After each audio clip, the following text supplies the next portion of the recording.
জি, ধন্যবাদ। দয়া করে বসবেন সবাই। দয়া করে সবাই বসবেন। ধন্যবাদ। হুম। বিসমিল্লাহির রহমানির রহিম।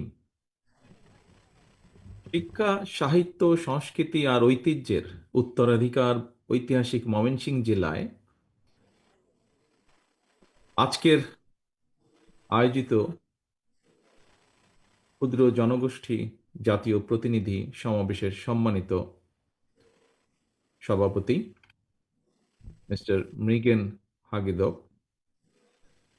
উপস্থিত বিশেষ অতিথি জনাব মির্জা ফখরুল ইসলাম আলমগীর, উপস্থিত এই হলের ভেতরে এবং হলের বাইরে আরেকটি যেখানে জায়গা নির্ধারণ করা হয়েছে সেখানে উপস্থিত বাংলাদেশ জাতীয়তাবাদী দলের এবং বিভিন্ন পর্যায়ের অঙ্গ সহযোগী সংগঠন সহ বিভিন্ন পর্যায়ের উপস্থিত নেতৃবৃন্দ, সম্মানিত আলোচকবৃন্দ, অনুষ্ঠানে উপস্থিত বিভিন্ন ক্ষুদ্র জাতিগোষ্ঠী প্রতিনিধি ভাই ও বোনেরা, আপনাদেরকে আন্তরিক শুভেচ্ছা জানাচ্ছি। আসসালামু আলাইকুম।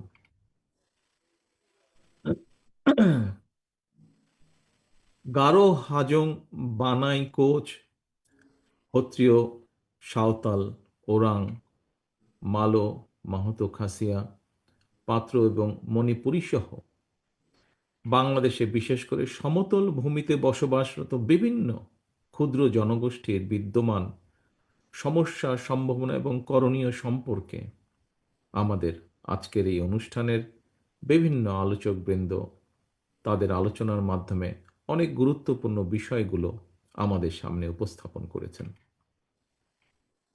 সম্মানিত উপস্থিতিবৃন্দ, আমার বক্তব্য শুরু করার আগে আমি এই অনুষ্ঠানে বিশেষ করে বৃহত্তর ময়মনসিংহ এলাকায় সমতলে বসবাসকারী ক্ষুদ্র জনগোষ্ঠীর তৎকালীন নেতৃবৃন্দের সঙ্গে, আমি বেশ আগের কথা বলছি, শহীদ জিয়াউর রহমানের আহ, সাথে তাদের ইন্টারাকশনের দু একটি ছোট বিষয় আপনাদের সামনে উল্লেখ করতে চাই, যদিও সভাপতি সাহেব ওনার বক্তব্যে তার কিছু কিছু বিষয় বলেছেন। এখানে বেশ কিছু মুরব্বী প্রবীণ নাগরিক উপস্থিত আছেন, নিশ্চয়ই তাদের মনে আছে